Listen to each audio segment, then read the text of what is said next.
Nung pinanganak ko po kasi sa bahay lang po kasi pandemic days po. Mga 6 months po nung nalaman ko pong medyo ano po siya, wala po siyang kayang gawin. Kaya po, inantay pa po namin mag 1 year old bago pa po namin siya pina-check up. Tapos sabi daw po ng may ano nga po siya, cerebral palsy daw po. Pero ano lang naman daw po siya, mild lang po, madadala naman daw po pag tinuloy-tuloy daw po yung therapy niya. Gaano kahirap talagaan? Alam mo, limitado eh. Opo, sobrang hirap po, lalo po pag nagkakasakit siya. Hindi po kasi siya umiinom ng gamot, as in po kahit po anong gawin namin, sinusuka niya po talaga. Kaya sobrang hirap niya po, lalo na pag nagkakasakit po.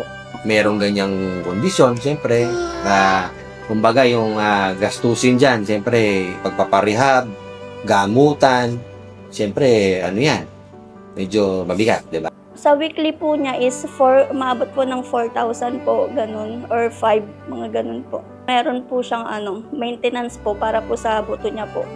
Ano po yun, 8 ang po nun, 2 times a day po niya iniinom. Lumapit siya sa Ako Bicol Party List sa ating programa. Sasagutin na yan ng Ako Bicol Party List, yung tuluyang pag-rehab ni Raisin.